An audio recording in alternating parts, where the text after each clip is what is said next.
Assalamualaikum warahmatullahi wabarakatuh.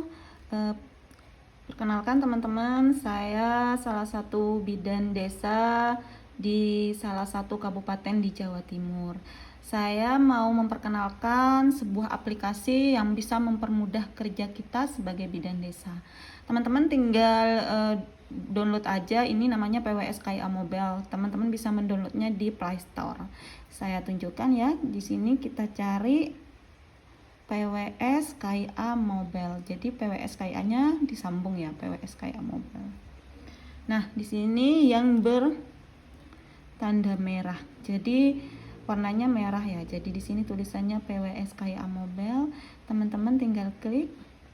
Nah, kebetulan saya sudah download, sudah install. Jadi teman-teman bidan desa kalau biasanya baru mau install PWS KIA Mobile ini, di sini akan tertera harga 75.000. Tapi teman-teman nggak perlu khawatir karena 75.000 itu sudah bisa teman-teman pakai selama teman-teman memakai PWS KIA Mobile. Jadi tidak ada batas rentang waktu untuk penggunaannya.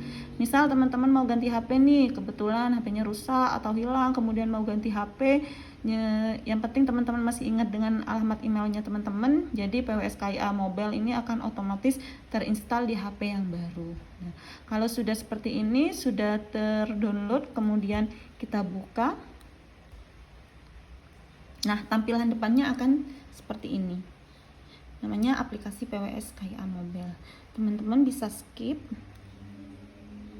Nah, ini mulai catatan Anda, kemudian diklik ayo mulai. Nah, di sini teman-teman bisa mengisi data diri ya, nama lengkapnya, NIP, gelar depan, gelar belakang, nama desa, nama puskesmas, dan alamat puskesmas. Jika teman-teman tidak punya gelar depan misal atau belum punya NIP nih, ini boleh dikosongi. Jadi dia akan kesimpan otomatis. Saya contohkan. Misalnya di sini kita klik namanya Bidan Nanda. NIP-nya kita isi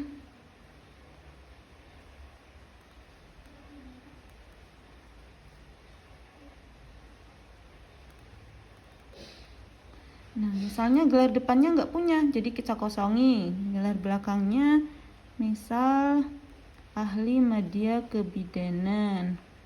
Kemudian nama desanya, misal nih kita isi nama desanya Desa Selo Lembu. Kemudian puskesmas, UPTD puskesmas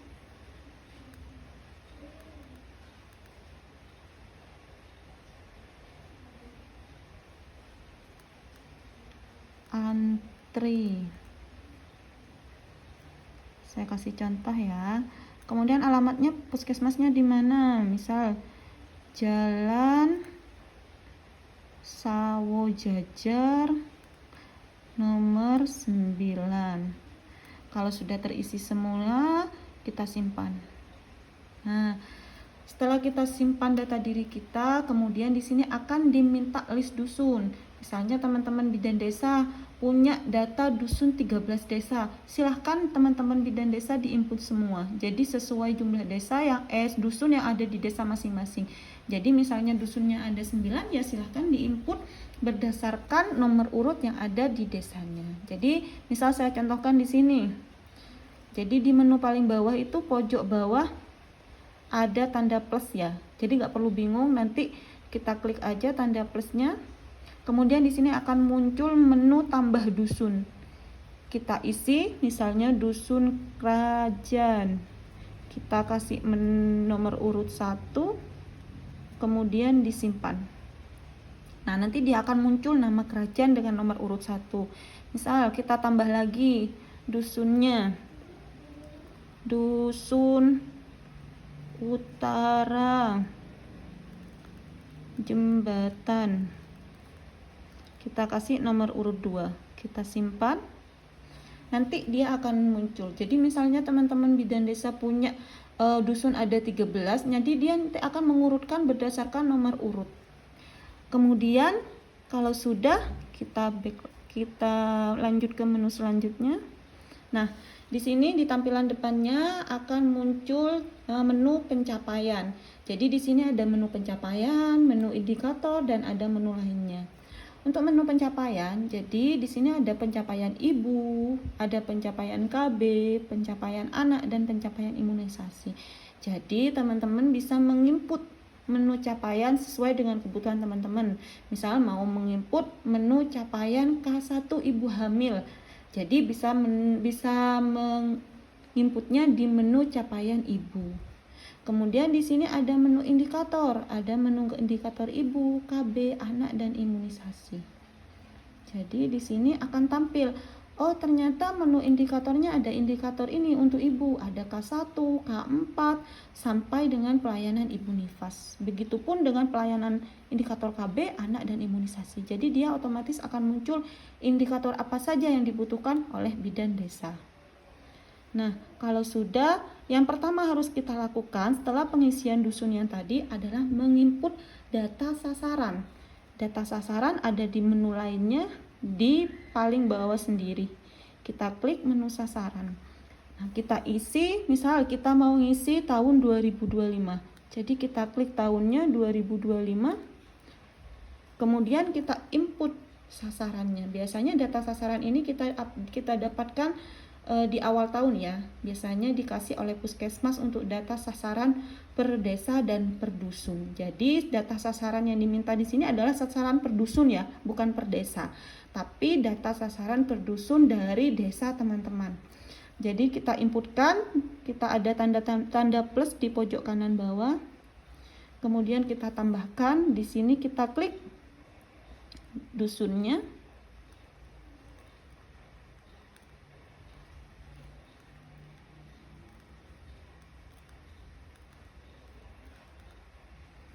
Misal kita mau nginput kerajaan.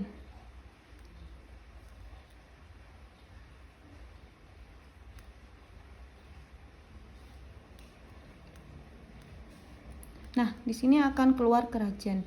Misal penduduk laki-lakinya kerajaan misalnya ada 86. Kemudian penduduk perempuannya ada 64. Kemudian kita isi pusnya. Pusnya misalnya sasarannya 20. Ibu hamilnya 3 orang, ibu nifasnya 3. Kemudian untuk kelahiran laki-lakinya 2, kelahiran perempuannya 2. Kemudian untuk bayi laki-lakinya ada 3, perempuannya 3. Jadi ini disesuaikan ya, ini data sasaran per dusun per desa. Misalnya balita laki-lakinya ada 20, kebanyakan ada 6, untuk balita perempuannya ada 6, pras sekolahnya 4, perempuannya 3. Kalau sudah terisi semua, nanti kita klik tombol simpan. Kemudian kita tambahkan untuk dusun selanjutnya. Sama ya caranya dengan yang pertama tadi, kita isi misalnya penduduk laki-lakinya ada 50, perempuannya ada 36, pusnya 6, bumilnya ada 3, bufasnya 2, kelahirannya 3.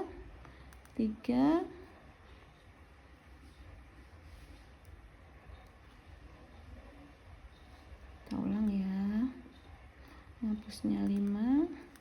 Ibu hamilnya ada 2, ibu nifasnya 2, kelahiran laki-lakinya 3, perempuannya 3, kemudian untuk bayinya 4, perempuannya 5, balita laki-lakinya 6, balita perempuannya 6, prasnya 3 dan 3. Kalau sudah, kita klik tombol simpan.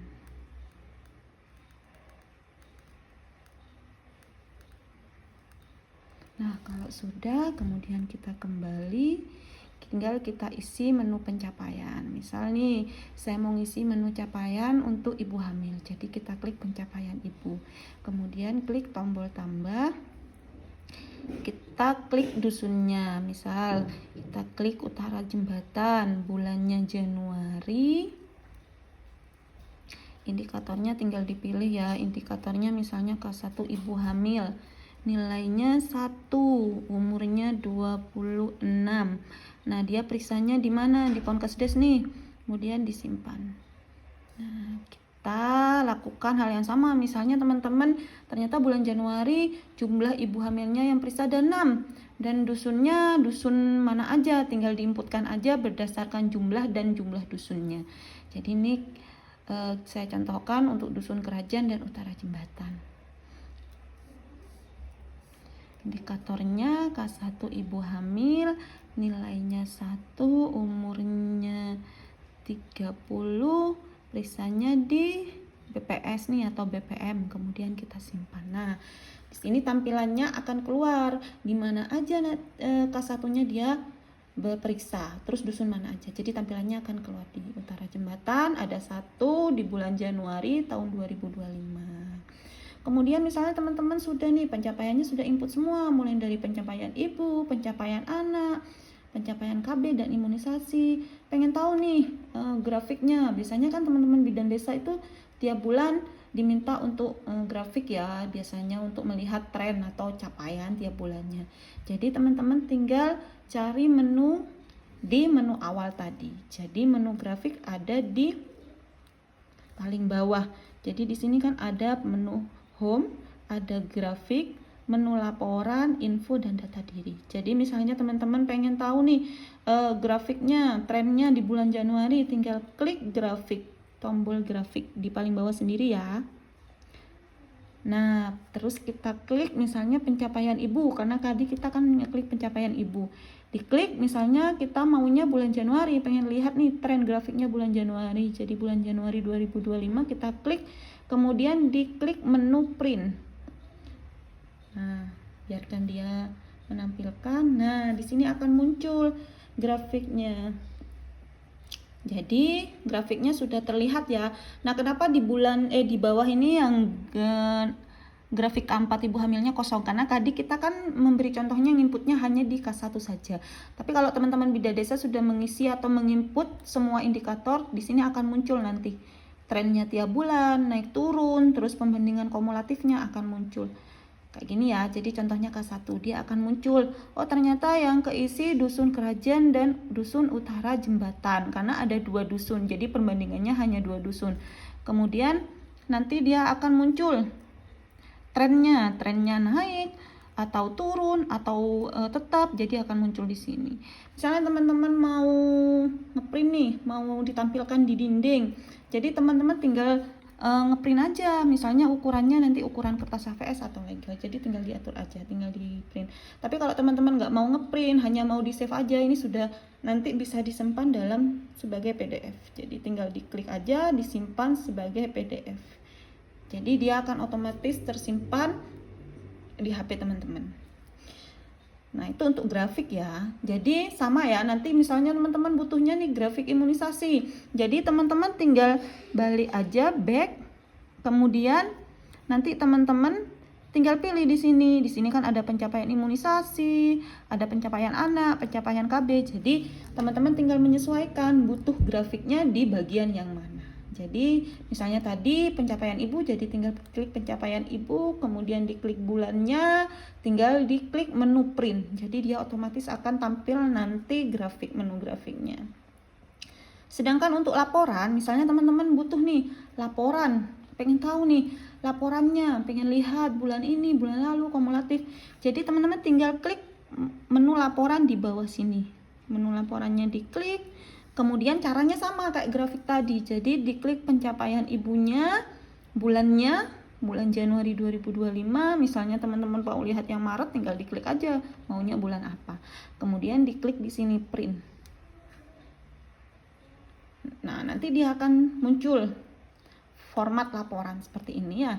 Ini format laporan yang biasa teman-teman isi secara manual. Jadi format laporan yang biasanya kita isi secara manual ini akan dipindahkan secara elektronik dan dijamin datanya bisa kesimpan. Misal nih teman-teman ternyata butuh data yang 2023, jadi teman-teman tinggal klik aja tahunnya berapa, bulannya apa yang dibutuhkan, jadi dia akan menampilkan laporannya. Jadi akan seperti ini laporannya sasarannya, terus K1-nya berapa, tren bulan lalu, bulan ini, jadi seperti itu. Mungkin ini lebih mempermudah bidan desa ya, karena menurut saya sendiri, menurut saya pribadi sebagai pengguna, ini lebih terjamin untuk penyimpanan data secara elektronik. Karena kalau manual kita nggak tahu kapan nih dibutuhkan. Misalnya laporannya ada di Ponkesdes, ternyata kita posisi ada di rumah. Nah, nggak mungkin toh kita ujuk-ujuk ke Ponkesdes untuk ambil data. Kalau ini kan misalnya kita butuh di rumah, tinggal buka HP aja. Jadi lebih mempermudah dengan harga 75.000. Oke, mungkin itu saja yang bisa saya sampaikan. Jika teman-teman nanti berminat atau pengen nih make PWS KIA Mobile, jadi teman-teman tinggal buka Play Store ya. Jadi tinggal download di Play Store, tinggal klik PWS KIA Mobile. Jadi jangan lupa PWS KIA-nya didouble ya, digabung, jangan dipisah. Nanti kalau dipisah gak bakalan muncul. Jadi tinggal klik PWS KIA Mobile di Play Store, tinggal di-download aja, cuma 75.000 untuk pekerjaan bidan desa yang banyak sekali ya. Itu menurut saya worth it banget sih, murah banget. Jadi jangan lupa, silakan teman-teman bidan desa seluruh Indonesia bisa mengakses PWS KIA Mobile ini untuk mempermudah pekerjaan teman-teman bidan desa. Mungkin itu saja yang bisa saya sampaikan. Next, kalau ada penemuan tentang aplikasi baru, kita bikin tutorialnya lagi ya. Salam sehat semua. Terima kasih.